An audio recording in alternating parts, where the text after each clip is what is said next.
You're listening to the Wrestle Havoc Podcast on YouTube, where we discuss everything in and outside of the squared circle. We talk all that goes on in the realm of WWE and AEW every week. And now, here's your host, the one that will give you a reality check on pro wrestling, Flamin' Ricky DeReyes. This is the Wrestle Havoc Podcast.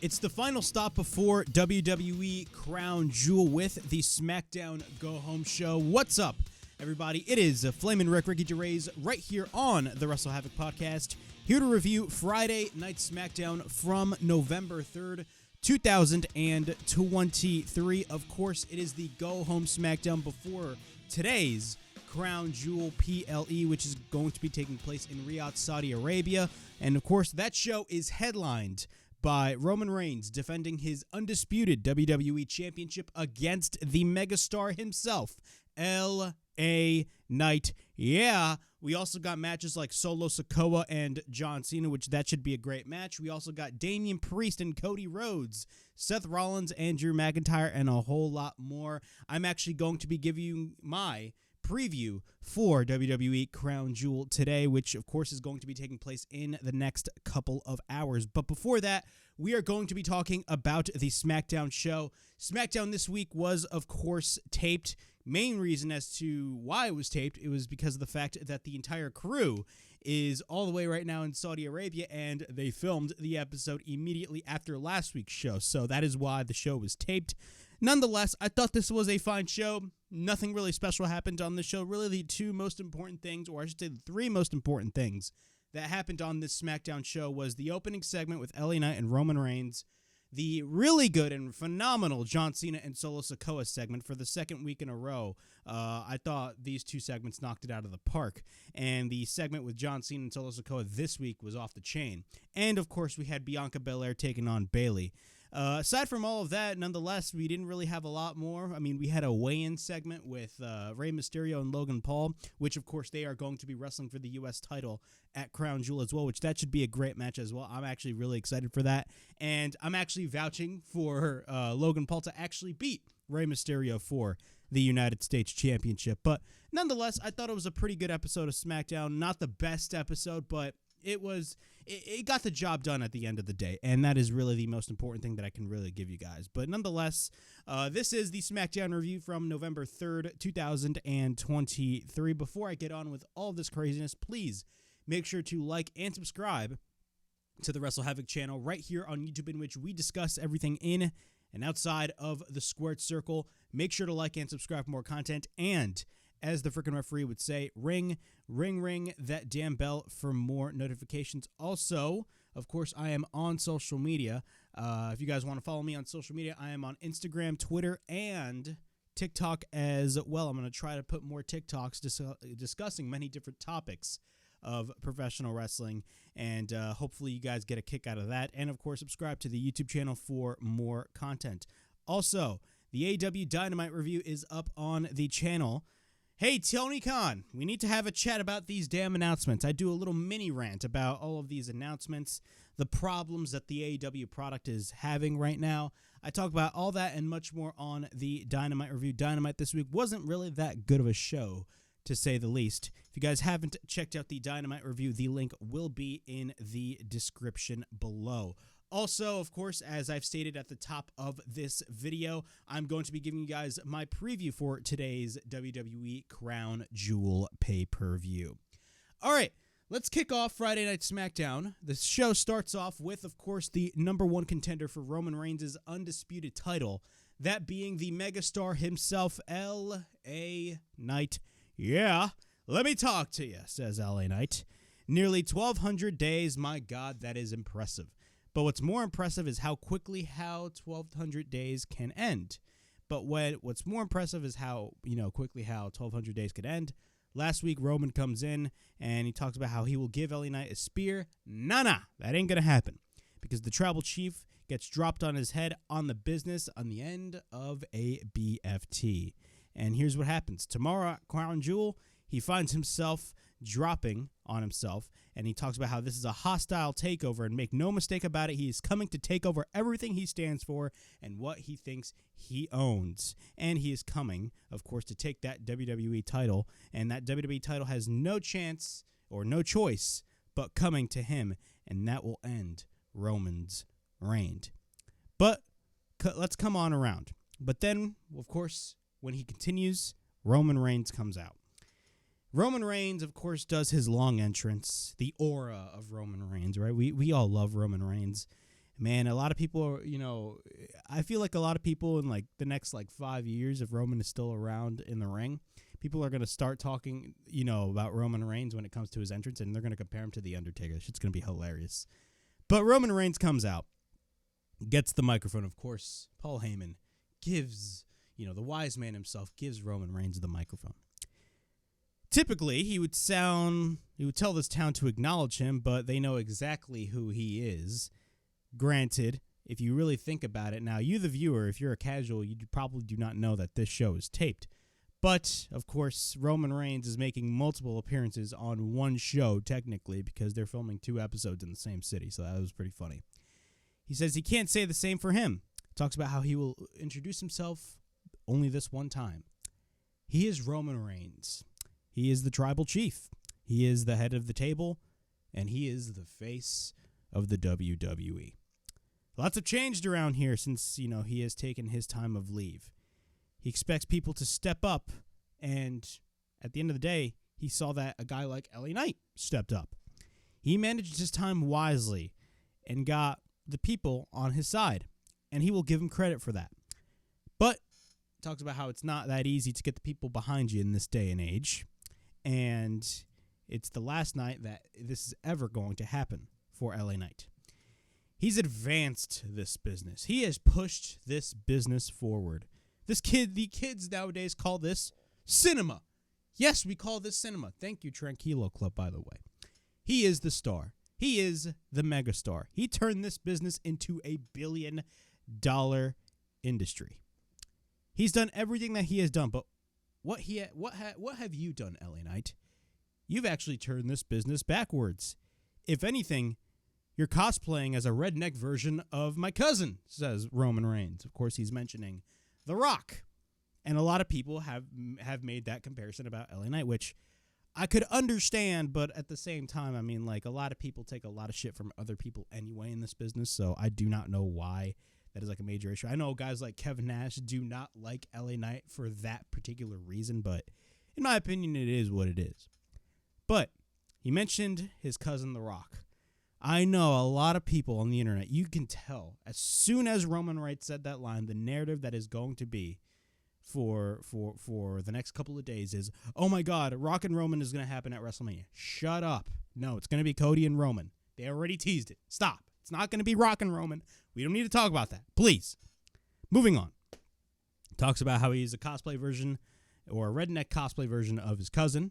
And of course, that is his reality. His island of relevancy. Tomorrow, he will smash him. And then after that, they will never chant his name again. And then he will disappear. Of course, when he does, he will leave him in the desert. But don't worry, he will not be the last one. LA Knight replies that you feel unbeatable, right? Yeah, you feel unbeatable. He's beaten everybody. But you don't understand. I ain't coming from you from the same angle. I am not here to finish something because you don't understand. I'm here to start something. Yeah, I'm here to start the LA Knight era. He will cosplay as the guy that will kick your ass. And then I will live, and I'll talk about the megastar. And I am the megastar because I'm living every damn day. He doesn't do warning shots. And if he takes his shot, he will make sure he is good and done, because if he doesn't, he will come back and find him, and the only bloodline that will be visible is down his 2 eyes, while you hear him say, and new WWE champion, LA Knight. Yeah. And then LA Knight leaves, and that was the opening segment. I thought this was great. Now, I know there's been a lot of discussion on whether or not, who, really took the better shots in this promo segment. I didn't really view it as like Roman owning LA Knight or LA Knight owning Roman Reigns. I know a lot of people talk about that stuff, but in my opinion, Roman Reigns is good, really good with his character, and he will take shots when he needs to. LA Knight is the type of character that he will just take shots for the sake of taking shots because that is his character. But nonetheless, I think both men did very well. I think it hyped people enough for this match at Crown Jewel. Look, at the end of the day, we all know LA Knight is not going to be winning this match. If you honestly believe LA Knight is winning this match because of the fact of how hot he is right now, you're fooling yourself. He's not going to win at Crown Jewel today. He just isn't. In a perfect world, I would love for him to win at Crown Jewel, and it's exactly the same as Sami Zayn. A lot of people earlier this year in February thought Sami Zayn was going to beat Roman Reigns at the Elimination Chamber show in Montreal. That did not happen because I told people that, again, you have to look at the long term. You have to look at the long-term longevity of Roman Reigns' reign. Roman is not just going to drop a title at a random B show. Even though it's treated as a big deal, he's not going to drop that title in a random B show. He just isn't. He's going to drop that title at WrestleMania. And the guy that he's going to drop that title to at WrestleMania 40 in Philadelphia at Lincoln Financial Field is Cody Rhodes. Because Cody Rhodes is the only logical guy to dethrone Roman Reigns. Cody is more over than he has ever been now. And again, I said this a couple of months ago. I'm starting to think that Cody Rhodes is really, if you think about it, losing at WrestleMania this year probably elevated Cody's stock even more. If you think about it, because if you think they're doing with Cody Rhodes, they're doing the Cody Rhodes version of Hard Times. He loses one match and then he comes back the next year and beats Roman Reigns for the title, and fans are still loving Cody Rhodes. LA Knight is really hot right now. He is. He's on a different level right now, but he's not going to beat Roman Reigns. My prediction is at least maybe in a year, he'd go after either the WWE title, because within a year, Roman Reigns is not going to have the title. That's my big prediction. He's not going to have the title. But whoever is the champion could easily go after Roman Reigns. Or whoever, LA Knight could easily go after, the current champion. But it's not going to be Roman Reigns, because, again, they got long-term plans for Roman Reigns. But one thing I will say about this match is the fact that LA Knight is going to look like $1 million. I have full faith in the current regime. They're not just going to bury him because, again, the word burial is way oversaid in the wrestling community, and they do not even know what the word burial means. Even though LA Knight will lose this match, LA Knight is going to look like $1 million, and he is going to be booked tremendously.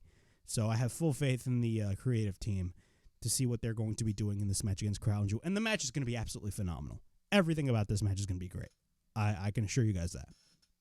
Moving on, we got Kevin Owens taking on Austin Theory. Of course, this is coming off of the heels of last week when Kevin Owens punched both Grayson Waller and Austin Theory at the same time. This match was fine. Pretty short match. Grayson Waller was on commentary. We got an inverted atomic drop, and then KO sends Theory to the outside. He does the suck it gesture on Grayson Waller. Kevin Owens is in the ring. Grayson Waller's on commentary, and he does the suck it gesture. After that, Kevin Owens hits a clothesline on the outside, followed by a running senton on the floor. Once we're back from commercial break, Theory is in control. He sends Kevin Owens to the ring post, and then he goes for the right elbow. We then get a cover and a near fall, but then Theory ends up picking up Kevin Owens. Kevin Owens fights back, but then KO tries to go for the pump-up powerbomb. Theory counters once again, but then Kevin Owens tries to go for the stunner. Theory counters, and then he ends up hitting a left hand and then hits a blockbuster instead. A jumping blockbuster, I should say. We get a cover and a near fall. Theory then drives his knee on Kevin Owens into the corner. KO is on the top, but then Kevin Owens comes in. Kevin Owens counters and hits a superplex, or the inverted superplex, whatever it's called. He's been doing that for a while now, but he goes for that inverted superplex off the top, and then he hits the pump-up powerbomb and then hits the stunner, and we get a cover, and Kevin Owens gets the win. This was a fine match. I didn't really mind it a lot. I don't know what they're going to be doing with Kevin Owens since now he is a part of the SmackDown roster, since, of course, he was a victim of the trade with Jey Uso. Jey Uso got traded to Raw a couple of months ago, and Kevin Owens is the one that was replacement of Jey Uso. Hopefully they have some sort of direction for Kevin Owens. I hope they don't run into a situation in which they just traded Kevin Owens because they didn't have anybody else. But it is what it is. We're going to have to wait and see. I know some people wanted it to be Cody Rhodes, and I do think it should have been Cody Rhodes to be the guy that has been traded, but I think they have another plan in store for Cody Rhodes further on down the line. I do not think he's going to be winning the Royal Rumble. I think he's going to be winning some sort of an Elimination Chamber. Maybe. We're going to have to wait and see. But it's a very weird development. And with Kevin Owens, hopefully they put him in a, I don't want to say top tier, but they put him in an important position on this show because he's a really talented guy, and I just don't want to see him being lost in the shuffle, which I don't think will happen. I have full faith in the creative team now with Kevin Owens, so we don't have to worry about that. We get a backstage interview with Bianca Belair. Bayley, of course, she talks about how her and Bayley have a lot of history, and ever since Damage Control took her out, now it is personal. And then out of nowhere, Damage Control just attack Bianca Belair, and they just lay her out. After that, we got Logan Paul meeting up with Bobby Lashley and the Street Profits. And then, they have a little chit-chat, and then Logan Paul leaves because he has to get ready for his weigh-in. And then Bobby says, and he tells the Street Profits, that is what success is about. You want something, you just take it. And then B-Fab, yes, B-Fab of Hit Row comes in. And she wants to talk to Bobby Lashley about maybe some business. Interesting. Are they possibly thinking about expanding Bobby Lashley's faction? I'd be down for that. I think Bobby Lashley's group with the Street Profits, the trio that they have right now, has a lot of potential. If there's one thing that WWE has going for itself right now, which I love, by the way, I'm finally loving the fact that they're embracing this, is the fact that they have a shit ton of factions that you can really play around with, and I love that. You got the LWO, you got Bobby Lashley's group, you have somewhat of the Bloodline, you have the Judgment Day, you got a shit ton of factions. It's kind of similar to what AEW had a couple of years ago, when Dynamite was really good. I mean, I'm not saying Dynamite is bad, but you know what I'm saying. Well, they had a shit ton of factions as well, and I felt like they kind of introduced the trios titles a little bit late, but they are really building a lot of their factions nowadays, and I'm really digging that. And expanding with B-Fab, I think B-Fab could easily play an integral role in this group, because if you think about it, she's not even doing a lot of stuff right now in Hit Row. What is Hit Row? Hit Row is absolutely nothing. Ashante Adonis is not doing anything. Top Dollar, I believe, got released. Did he get released? I don't even know. I think he was one of the victims of the releases last month or a month or two. But still, I do believe that B-Fab could play an integral role in this group, and it creates a lot of potential. So I'm not mad about that position whatsoever. I think it's a great decision. Piper Niven and Chelsea Green takes on Shotzi and a mystery partner of her choosing, and her mystery partner ended up being Charlotte Flair. Great. Basically, Piper catches Shotzi. She drives her down. We get a cover and a near fall. Chelsea tags in. She hits a right hand. And then we get a cover and a kick out. And then we get another cover and another kick out. Chelsea goes for repeated stomps on Shotzi. And then we get a kick by Shotzi. But then Shotzi fights off both heels. Charlotte tags in. Charlotte goes to the top. And she ends up hitting a crossbody. After that, she tops on both Chelsea Green and Piper Niven. We get an exploder suplex by Charlotte. But then Charlotte gets taken to the apron. She ends up hitting a big boot. She then spears Piper. And then we get a roll-up and an immediate kick out. Chelsea ends up going for the blind tag. We get a kick by Charlotte, but then Chelsea misses the stomp off the top. Charlotte ends up missing the boot, and we get a cover, and Shotzi and Charlotte win the match. Overall, pretty good match. Pretty short match, to say the least. I could care less. I think, again, I've put over Chelsea Green so many times that I feel like I'm repeating myself. Chelsea Green is awesome. With the character that she has, I think she's working tremendously well. Piper Niven is just there. With all due respect, I like Piper, but she is just there. Shotzi, I don't know what they're doing with her. And Charlotte, again, she's just there, and it is what it is. I could care less. John Cena and Solo SIkoa face to face. This was one of the better things about this show. One of the best things on this show, actually. I dug this. This was an awesome segment. Cena sold the Samoan spike he took the previous week. Technically, it was on that same day, but you get what I mean. Cena sold the Samoan spike, and you could just hear by the tone of his voice, he was selling the Samoan spike, and that was awesome. But Paul Heyman is with Solo SIkoa, and he says he is wondering, how many of you realize that this is what they call the end of days with the doctor of thugonomics, John Cena? It is not the way he wanted it to be, and it's not my fault. Don't you dare blame your tribal chief, Roman Reigns. John Cena comes back. He picks a fight with the Bloodline. What the hell do you think we are going to do? Let Cena get away with it? No! He doesn't pick up his phone and say, call Roman Reigns. No, no, no. Roman Reigns makes the call. He calls the shot, and he tells us what to do. And he turns to the enforcer. He turns to the sergeant-in-arm, and he turns to our assassin. Roman Reigns turns to Solo. That was so fucking awesome. That I loved those lines by Paul Heyman. Again, the guy never disappoints on the microphone. Roman Reigns turns to Solo. Solo has a huge future in the WWE. Not just an enforcer, but one day stepping up when the time is right to be the tribal chief. Seeds planted right there. The seeds were already planted for that. I believe it was in the Money in the Bank Go Home show, I believe. So they kind of been teasing that already. But Paul Heyman continues. You can't become the tribal chief without victims at your feet. And there is no more victim to be victimized than John Cena. Oh, John, you could have made it easy. And we get loud boos by the crowd. Solo then gets the mic. Paul Heyman, of course, every time when Solo does something like in a way out of order, Paul Heyman just looks at him like...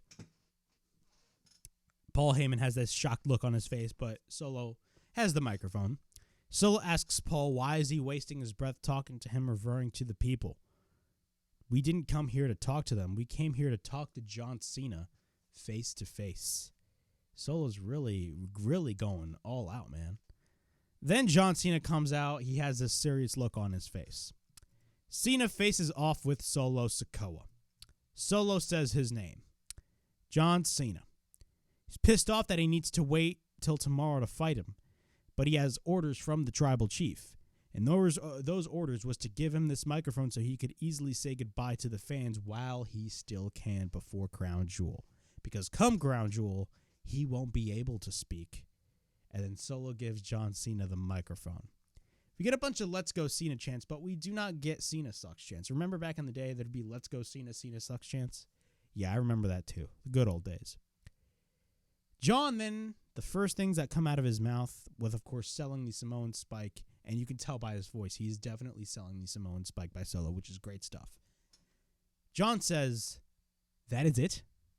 That is it. Do you realize who you are in the ring with? We've been waiting for him to talk for over a year, and that's all he brings to the table? Oh, man. He can do this with half a voice, and it's only going to take him 90 seconds to cook you. It's only going to take me 90 seconds to cook you, man. I will say goodbye, but I'm not going to say goodbye to them. I'm going to say goodbye for them. We all know the only reason why you got a job here is because of your cousin. Paul Heyman in the background was like, no, but we all know that is the truth. And we all see you, homie, walking around thinking he's a badass enforcer, but he's nothing but a bargaining basement Taz ripoff. Yes, he mentioned Taz's name. He's a bargaining basement Taz ripoff, which is hilarious because I believe during Dynamite this Wednesday, they did a little promotional thing for Wipeout, which John Cena hosts, by the way, and Excalibur and Taz were like, John Cena is hosting Wipeout. And then Taz was like, oh, yeah, I know that guy. So that was pretty good timing, in my opinion. But continuing on, he says he's nothing but a basement or a bargaining basement Taz ripoff. So do me a solid, Solo. Take your thumb up extra tight because there is one place, only one place that it's getting stuck tomorrow night, and that is straight up your ass. Yeah, that was 90 seconds. Mic drop. Cena leaves. That was fucking awesome. Fucking awesome. John Cena, again, never disappoints on the microphone. Dude knows what he's talking about all the freaking time. He knows how to get you hyped for what you're about to see. I think this match is going to tear the house down, but let's be honest with ourselves. I don't think this is the right match for John Cena to win. John Cena is 100%, in my opinion, going to lose this match because it wouldn't make any sense if Solo lost this match. It just wouldn't. So I think John Cena is definitely going to lose, and John Cena is probably going to, not appear on TV for a long period of time, maybe up until WrestleMania season. I may be totally wrong, but that is what I see happening, and he may tease something, after the match. We do not know, but I think the match is going to be great. I thought the build-up for this was awesome, and I think, they sold the match very well last week and this week as well. I think they sold the match really well, and it gets fans excited, so that is great stuff. John Cena is a master on the microphone. Paul Lee, again, master on the microphone. Solo, definitely going to be a huge deal further on down the line, and this match with John Cena is only going to further elevate Solo further on down the line in his career, and it's going to move him up to greater strengths. Damage Control is backstage. Bayley says that Bianca hasn't learned her lesson and that she will beat her again. She will beat her for good, and maybe at Crown Jewel, it can be her versus Io Sky for the WWE Women's Championship. Oh. And then Dakota and Io look at Bayley in a very weird way, and then Bayley's like, oh, I'm just kidding. It's just a joke. It's just a joke. Even though we all see through Bayley's bullshit. After that, the SmackDown General Manager Nick Aldis comes in. Yes, the National Treasure, the former NWA World Heavyweight Champion, the man that held the 10 pounds of gold. Nick Aldis comes in, and he says he needs to talk to Bayley about her match with Bianca tonight. And he says it's a big match. It's a huge match. And that he needs to ensure that the fans get what they paid for. I don't know if fans paid for that match, to say the least, but it is what it is. It's a match with the winner, and the best way to ensure that if Damage Control is banned from ringside. And if they don't like that decision, or, Io's, if they don't like, basically, they don't like the decision. Dakota and Io just kind of in a way were like, oh, no, that's messed up. But then Io is like, Bayley, you can handle it. So that's great stuff. The Brawling Brutes take on Pretty Deadly in as what the commentators say, a good old-fashioned, they always say that, good old-fashioned Donnybrook match. I don't like gimmick matches like this, honestly. Some of these are good, some of these aren't. I mean, we've seen a Halloween match on Collision last week. It was pretty much crap. I don't like matches like this. I just don't. They just turn me off. That's my opinion. But it was fine the way it was. Butch and Rich Holland go immediately for the attack. Pretty Deadly beg them not to hurt them, but then the Brutes go for the double 10 beats. Butch goes for a dropkick on the apron, but then he drops Wilson down on the apron. Butch grabs a pair of shillelaghs. Meanwhile, Rich Holland works on Elton Prince. We get the double team by the Brutes on Pretty Deadly, and then later on, Prince drops Butch down on the table, or I should say on the bar table. But then after that, Holland hits a pounce, and that clearly was a pounce, period. Shout out to Monty Brown, on Prince on the outside. And then Holland gets driven by Wilson onto the ring post. Prince goes for a running uppercut, but then both men take Holland back into the ring. At this point, the heels are in control. Rich blocks the shillelagh shots by Wilson and Prince. Then he drops them both on the outside, but then after that, Butch goes to the top. He ends up hitting a moonsault on the outside, but then once we're back from commercial break, we hit a tornado DDT on Prince by Butch. After that, Holland ends up hitting the Alabama Slam on Wilson on the trash can in the ring. Holland then applies the Boston Crab, but then Butch tries to come to the aid of Kit Wilson. After that, Butch applies the ankle lock. Butch comes in, but then later on hits Holland with the wooden bar stool. And then we get the double team by Pretty Deadly. Later on in the match, Wilson escapes Holland. After that, Butch goes with a kick onto the back of Wilson. We get an enziguri by Butch, but then Wilson hits a clothesline. Later on, Butch hits, basically tries to break the fingers of Wilson with that joint manipulation, he would say. Prince hits him with the shillelagh. Wilson goes for the roll-up, and we get a near fall. Holland sends Prince to the table, but the table didn't break. I believe the table was placed on two barrels, and when he fell off, the table just kind of flipped. So that was pretty weird. Wilson then gets hit with the bro kick. After that, we get a cover and another near fall. The Brutes set up another table in the ring. Wilson escapes, but then Holland runs to him, but Holland instead runs into all of the frickin' barrels. As PewDiePie would say, barrels! And then the Pretty Deadly basically take Butch. They drive Butch down to through the table off the top, and we get a cover. And Pretty Deadly win the good old-fashioned Donnybrook match. It was not a bad match whatsoever, actually. It was a pretty decent match, to say the least, now that I think about it. But again, I'm not too fond of these gimmick matches. You know, we don't get them like on a weekly basis, but again, you know, these types of matches kind of remind me of something that Vince Russo would do. That's just me, but it is what it is. It's not a thing that we get weekly, though, so that is the good thing. Nick Aldis backstage with Paul Heyman. He offers him pearls of wisdom, but then Nick tells him don't act like he has a choice. He has a United States Championship weigh-in to attend. And then Paul says if he was him, he'd have a lot of medical personnel to handle him, or to hand tomorrow, because LA Knight is going to need it. All his years, he's been around a lot of Samoans, and this is the most savage version of Roman Reigns anyone will ever see. And then Nick asks him, are you done? And then Paul says, with LA Knight? Hardly. And then he goes back to the locker room. Next thing you know, we got the United States Championship match between Logan Paul and Rey Mysterio weigh-ins. Yes, there was a weigh-in segment. I mean, wrestling is not real, but apparently they wanted to do a weigh-in for this, considering Logan Paul is in the actual combat sports world. He's an actual boxer. But they decided to do a weigh-in segment. You don't really need to do segments like this. It clearly looked so unrealistic with all the fake press and stuff. Like, they had cameras flashing back and forth. Like, it looked so fake. But I will say, by the end of the segment, it kind of looked a little more realistic. In the beginning, it looked so fake, but then by the end, it looked more realistic, to say the least.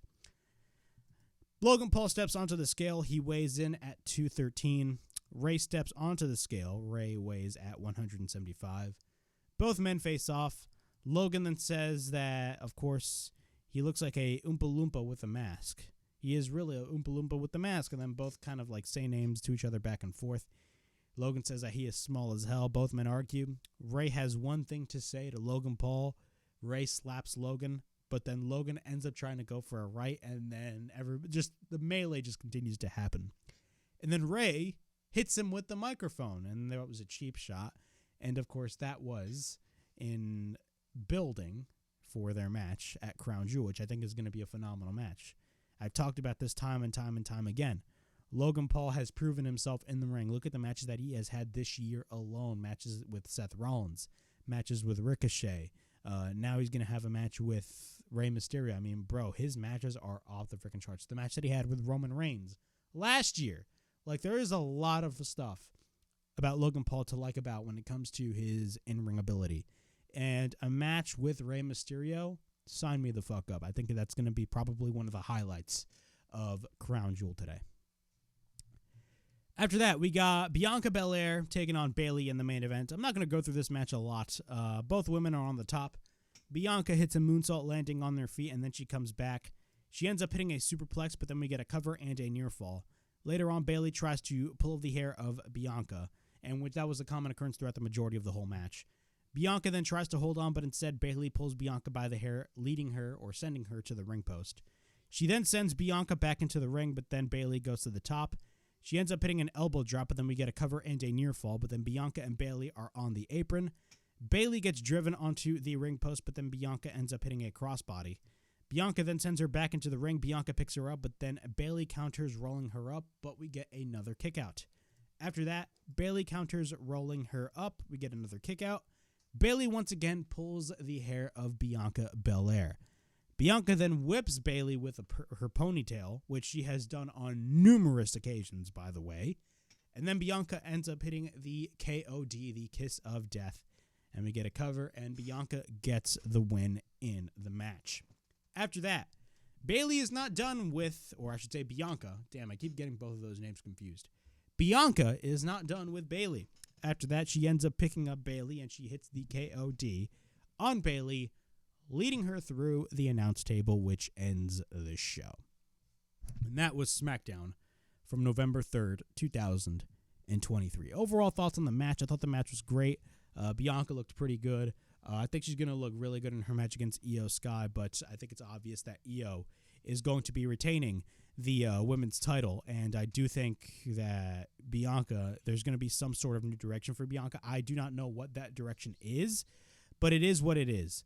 I'm not really that excited about the match tomorrow night, to say the least. I'm just not, and hopefully the match delivers, but we're going to have to wait and see. But that was SmackDown from November 3rd, 2023. Overall thoughts on the match: I thought it was a pretty good match, to say the least. I enjoyed it, and it was a decent go home show for a taped show. That is, it was just a decent show. I think Crown Jewel is going to knock it out of the park. Now we're going to be going through the preview of the entire Crown Jewel card.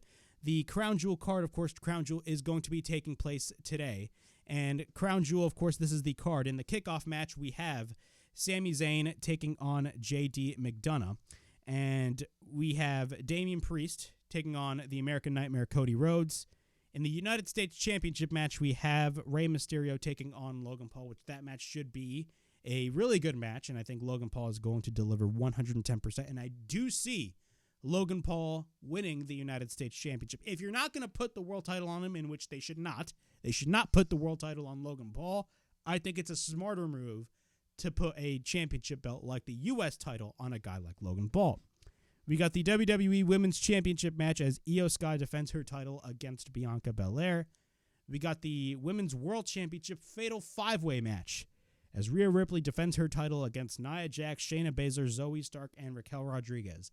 4 women that have absolutely, in my opinion, no way, shape, or form are going to be winning this match. They are not going to be winning this match whatsoever. We got John Cena versus Solo SIkoa, again, a match that was built up pretty well. The World Heavyweight title is on the line as Seth Rollins defends his title against Drew McIntyre. A lot of people are saying that they're possibly going to turn Drew heel. We're going to have to wait and see. They've been teasing something about that, but we're going to have to wait and see in the match itself. I think the match is going to be tremendously well. I haven't watched Raw in a couple of weeks. I've been quite behind on the Raw side of things, considering my schedule is all messed up when it comes to school and stuff, but it is what it is. We then have the Undisputed title on the line, the main event of Crown Jewel, as Roman Reigns defends his title against LA Knight. Again, LA Knight is not going to be winning this match, but he's going to look good 110%. And Roman Reigns is going to come out and he's going to be retaining the Undisputed Universal whatever champion. He's going to be retaining the Undisputed title. But that was Crown Jewel. Crown Jewel is going to start at 1 p.m. here on the East Coast. I think it's going to be a great show. It's going to be a great PLE. I think the crowd in Saudi Arabia, the Saudi Arabia shows, I could care less about the Saudi Arabia shows, but I'm going to be brutally honest. What we've seen with Night of Champions earlier this year, I think Crown Jewel is going to knock Night of Champions out of the park. Just bending on the card, but it is what it is. I'm going to be enjoying this show, and I think this show is going to be a phenomenal show. And that was my SmackDown review from November 3rd, 2023. That was my Crown Jewel 2023 preview. And please like, subscribe, comment down below, push that bell for notifications. Look out for more videos right here on the Wrestle Havoc podcast or on the Wrestle Havoc channel, in which we discuss everything in and outside of the Squared Circle. Make sure to like and subscribe for more content. And as the freaking referee would say, ring that damn bell for more notifications. And as always, it is Flamin' Ricky DeRays signing out. I'll see you guys for the Crown Jewel review. Peace.